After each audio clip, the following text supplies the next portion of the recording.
Assalamu alaikum wa rahmatullahi wa barakatuh. May the peace and blessings of the Almighty be on one and all. Today we will be discussing another very, very important topic, and that is what we see around us. What do we see? We see a lot of things. One of them is everybody is running. Everybody is racing. Racing to do what? Racing to get more, to have the latest, to have everything the others have and even more and better, and to see who has the best and so on. This is more like a rat race, the race behind materialism. If we are to run behind materialism, materialism has no end. A lot of the times the example that people give is that of the mobile phone. We always want the latest, even if the phone we have does our job and it is good and it has been faithful to us, we still want to change it, we want to update it. Sometimes when we cannot even afford to have a mobile phone and we would have it, we would borrow, we would live on that which is credit, in the sense that we owe people and we don't even have the means to own something and we want it. The same applies to a motor vehicle, where you have a person who has a car, they've barely afforded it, but they want another one. They want to update it, and they keep on updating it, and they look at the other one, and they want that one as well. And then they are never happy with what they have, because they see what others have. We are taught as Muslims, be happy with what you have. Look at what you have, concentrate on it, and thank the Almighty for what He has given you and for where He has placed you. And this is the contentment of the heart that is required by a believer. And we need to know, yes, if you can afford it very comfortably, then go to it. And maybe perhaps you are allowed to have it. But what you do need to understand, and I do need to understand as well, is that I need to tailor-make my life according to my budget. What I have is the budget. What I own is the amount that I have. I need to make sure that I buy that which I can afford. Why should I buy something I cannot afford? It is a burden on the shoulders. It is something that will bog me down. It is always a worry in the mind. Some people have, and we've seen this happening even in advanced countries, some people have lived on credit all their lives. So they have a job, the job pays them a good salary, their car is on hire purchase, the furniture is on hire purchase, the television on hire purchase, the computers on hire purchase, the phones on hire purchase, the furniture, everything on hire purchase. So much so that even their holidays are not yet paid for. And they've just swiped a card and it keeps on adding. They did not calculate that one day we might lose the job. Then how are we going to pay for it? And this has happened. It has happened in the most advanced of countries. And we need to know that it can happen anywhere. And for this reason, Islam teaches us, don't live on credit. Live your life according to your means. If you cannot afford a holiday, don't go on it. Or go on a more basic holiday. If you cannot afford a mobile phone, don't have one. If you cannot afford a vehicle, go with public transport. It might be better for you. And so on. Yes, we should aim right at the skies. No harm in that. But do not pretend like you're living on a cloud when you have not yet moved above the ground, because that will probably bring you crashing to the ground. And this is why we say the race towards materialism does not stop. It continues. The more we run, the faster it runs. So we continue running behind it and there is no stopping. Sometimes it even gets to our marriages.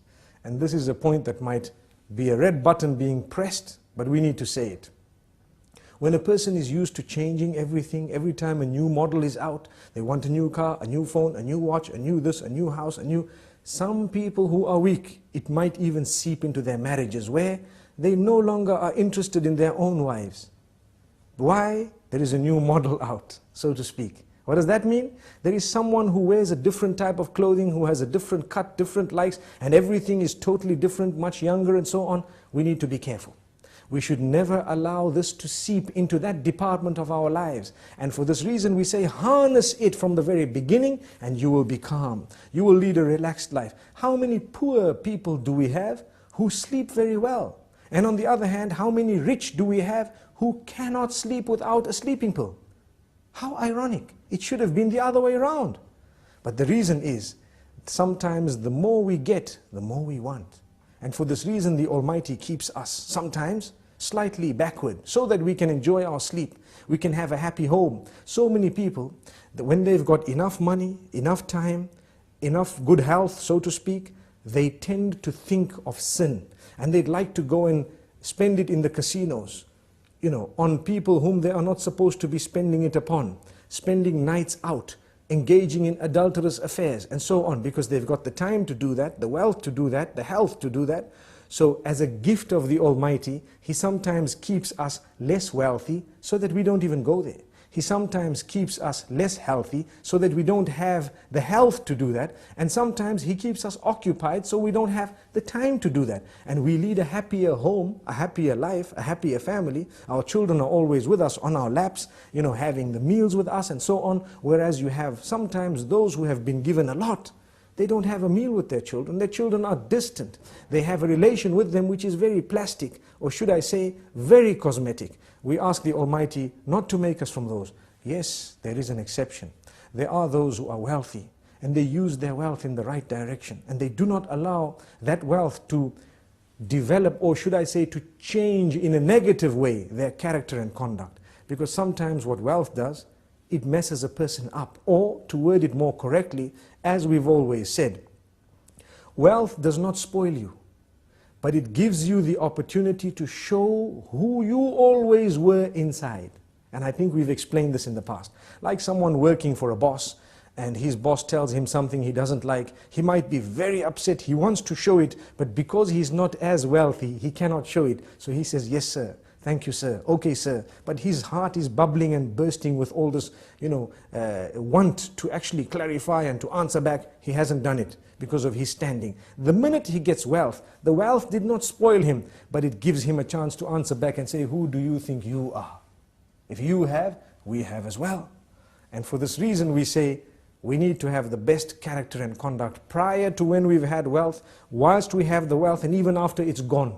And when we remain humble, we won't suffer depression if we suffer a loss. The minute we live a haughty, high life, one thing goes wrong and we're depressed. Why are we depressed? Because we were running behind materialistic items. And we wanted to live a life that was compared to those higher than us, rather than those lower than us. And for this reason we say, it is best for us to look at those lower than us, so that we can appreciate the gifts of the Almighty upon us. Like we always say, if you don't have shoes, look at those without feet. And you will realize, at least I've got my feet, I might not have shoes. And this is just one example. In this way, there are so many examples.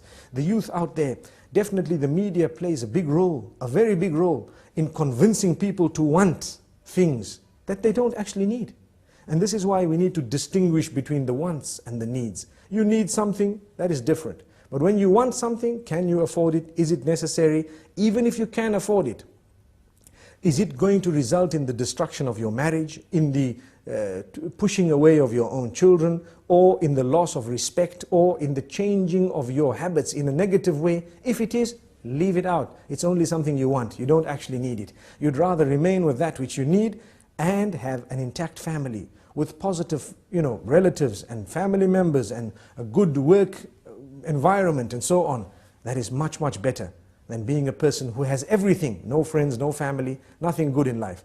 And this is why I repeat, and I'd like to end with this, there are many people who have really prayed for lots of wealth, and when that wealth came to them, it actually came to them with more negativity than anything else. They lost their family members, they lost their relatives, they lost their children, and they lost their sleep as well. Sometimes they lose their health as well. Do you know, when you can afford food and you eat a lot of junk food and you eat a very, very unhealthy solely because you can afford it? Sometimes the Almighty does you a favor, you simply cannot afford it, and you don't know that the gift, or should I say, the side kick of that was that you would remain much healthier than those who could have afforded everything and did have it. So sometimes it's a gift of the Almighty. Let's become happy with the condition we are on, and let us learn to budget very carefully before we spend. Spend very carefully, don't waste that money, and remember, the needs come before the wants. Until we meet again, Assalamu alaikum wa rahmatullahi wa barakatuh.